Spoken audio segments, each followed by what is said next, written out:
Um, all right, so today it is my absolute pleasure to have Sam Hyde from Circle Surrogacy with us today. So Sam, please tell us your role at Circle Surrogacy and a little bit of the history of the agency itself. Yeah, absolutely. Thanks so much for having me on. I really appreciate it. It's great to be here. So my name is Sam Hyde. I'm the president of Circle Surrogacy and Egg Donation. I'm also one of the owners of the agency. And I spend a lot of my time meeting with clinics and meeting with parents and talking about everything I believe to be great about surrogacy, right? There's sometimes bad press out there about surrogacy in general. And so I view it as my kind of role to advocate for all of our surrogates and parents and donors out there. And Circle Surrogacy has been around for 26 years. This is our 26th year of operation. And just in the fall, we passed the 2,500 babies born through our program mark. So I think we are one of the largest surrogacy agencies and most established surrogacy agencies in the country. We were founded by a gentleman named John Weltman, who had 2 sons through surrogacy with his husband, Cliff. We were one of the first kind of LGBT focused agencies. And since then we've grown. Now we're about 50-50 LGBTQ and hetero. We also have a really good international presence of parents from international geographies that come to the US, also about 50-50 over time. And so we've just got a phenomenal team. I think one of the things I'm most proud of outside of the number of babies we've had born through our program is that we've got about 85 employees here at Circle, and about 40% of our employees have been through some sort of infertility journey. So, parent through IVF like myself, or parent through surrogacy, or parent through adoption, or they've been a surrogate or been an egg donor. So, I think we have a pretty unmatched depth of professional experience, but we've got just a ton of personal experience in this stuff too. And my hope is that helps us coordinate and deliver really quality journeys for folks. That's amazing. And so wait, how did you find yourself in this? Yeah. So I was working a kind of big faceless corporate strategy job for this company called McKinsey & Company. And I really loved it. And I loved the job, but I felt like I wasn't really doing a lot of good in the world. And my wife and I were going through our own infertility journey, trying to start our family and going through IVF. And it felt like just a good time to kind of break away from what I was doing and try to go find something, a little bit more entrepreneurial, really, but also maybe a little bit more inspirational. Right. So I set off with a business partner and a group of investors to find a business that we really loved to make an investment in. And we came across Circle Surrogacy and Egg Donation in 2017 and just really fell in love with it. And we're able to, the founder, John Weltman, was getting to be a little bit older and looking to maybe spend a little bit more time doing some leisure activities. And I was looking to come in and really wanted to run the business on a day-to-day basis. So I took over the day-to-day operations in 2017. John, the founder, is actually still quite involved. I talked to him today for about an hour and a half about a couple different things we have going on. But yeah, it's been a great transition, and we just have a phenomenal team here. Yeah. That's great. Okay, great. So for any potential intended parents out there, do you want to provide a summary of the services and benefits that you offer? Yeah, absolutely. So I think there's a lot of choice out there when it comes to agencies, right? And there's a lot of quite small agencies that provide a small set of services and really a lot of kind of personal touch. We are certainly one of the larger agencies out there. As I mentioned, we have about 85 employees. And so what we're really trying to do is provide that same personal touch, but really across all the different services that you need to have success with your journey. And so, really, if you have a great IVF clinic, plus you have Circle, you don't need any other outside groups to help you have success, right? So we have our legal team in-house. We have all of our insurance management and defense in-house, escrow management in-house, all of our social work, evaluation and surrogate support, all of our surrogate screening, all of our kind of general accounting is all in-house. And so what it allows us to do is really bring to bear real deep levels of expertise across basically all the verticals that you need to have success in your journey.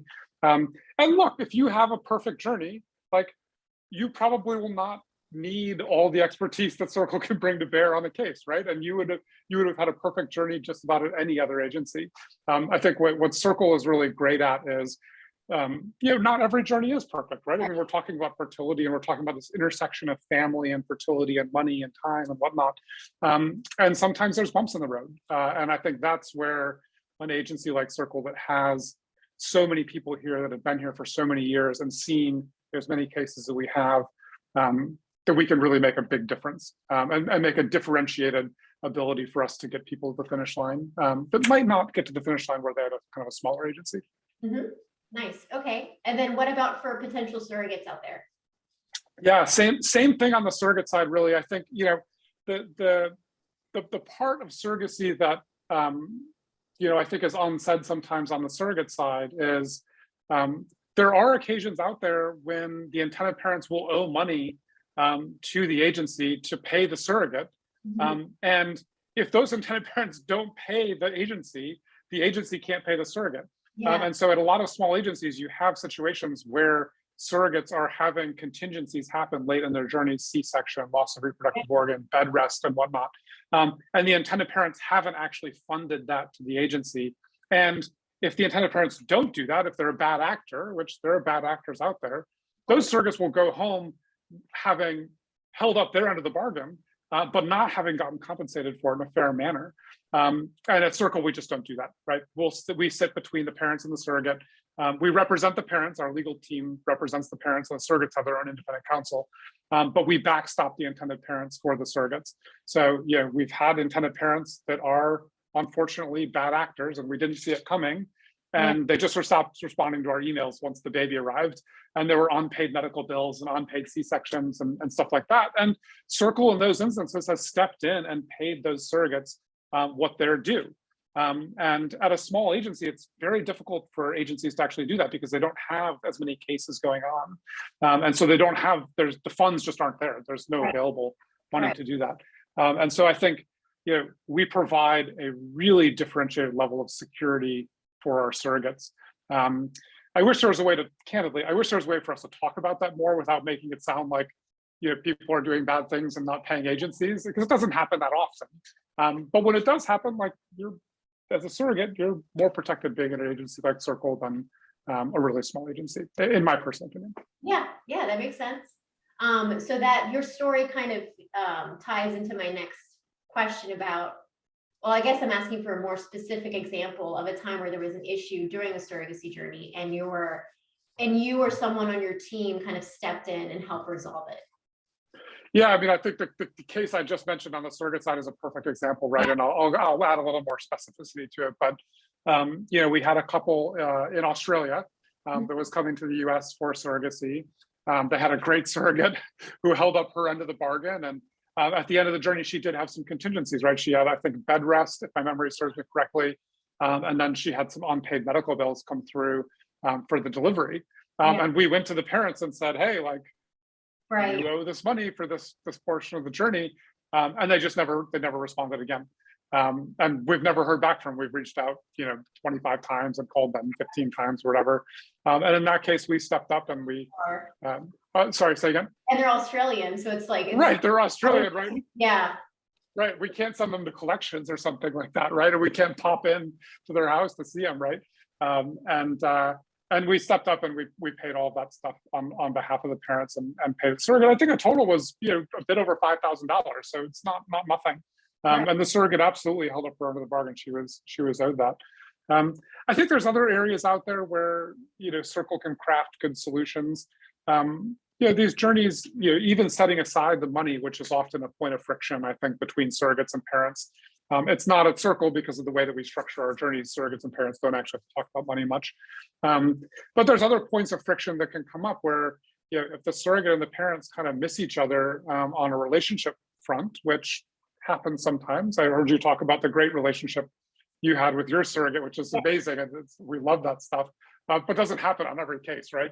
And I think the way that because we have so many services in-house, when that point of friction does happen and the parents and the surrogate just don't seem to quite get along, we can really kind of buttress both parties with additional support, because on the parent side, they have a lawyer on their team, they'll have a case manager on their team. We also have a social worker here whose basically whole job is to talk to parents and help support them. But then at the same time, we set the surrogate up with her own social worker here at Circle. That's her advocate at the agency. And so because we have people who are supporting the surrogate, people who are supporting the intended parent, we can often work behind the scenes to try to craft a solution to any friction that could come up. Things as small as one thing that came up was a surrogate that wanted to take a camping trip across state lines, and there was some worry that if she delivered in, it was Nebraska, I think, that would be bad versus delivering in Iowa or something like that. And that's one where we're behind the scenes trying to work out the right solution. And of course, she did not end up traveling, but we're able to work out that solution and convey it to the parents and the surrogate with people that have been on their side the whole way through. And so that we're coming from a trying to find a solution that works for everybody. So is that helpful? Oh, it's very helpful. Yeah, absolutely. So I did have a question that just came up to my mind, because the last question is what makes your agency unique, but I feel like you've kind of articulated that throughout the interview. So I don't want to ask you the same thing. I was just wondering if you guys offer like a community for your surrogate. And if you want to we do. Yeah, so we've got a couple different things we do, and I'll talk about the surrogate side first, and then on the intended parent side as well. But so each of our surrogates does have a social worker assigned to their case. That social worker will reach out to the surrogate all through the journey. It's the same social worker that does her initial screening and her primary support person screening. So it's kind of an established relationship there. And then we also have a really robust kind of closed online Facebook group where surrogates are always talking about kind of how their journey's going and connecting with each other. And that's been a lot of great resources come up in that, and people sharing articles and saying, hey, this is happening in my case, this is happening in other people's cases.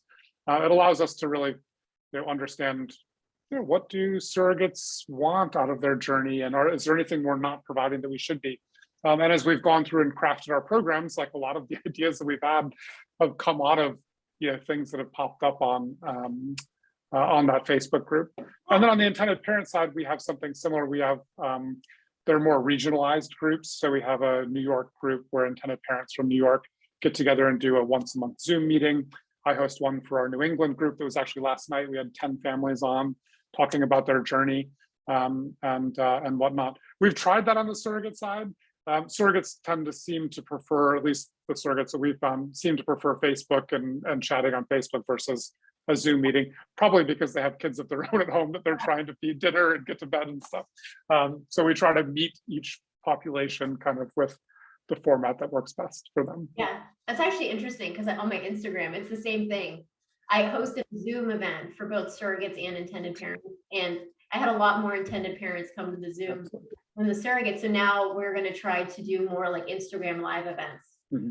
So it's the same. Yeah, it's very interesting. Well, that's it. Those are all my questions, and I really appreciate it. Yeah, absolutely. We would love to help however we can with what you're working on. And if any parents or surrogates out there obviously want to chat, we'd love to help them as much as we can. I just want, as I said, I think Mary Jane before the interview started, like, I just want parents and surrogates to make an informed choice on their path forward. There's a lot of great options out there. And Circle does a great job, but other agencies do great work too. And I just want folks to go home with babies. I mean, that's the goal. So anything I can do in that vein, I would love to help. That's wonderful. Thank you so much. Yeah, absolutely.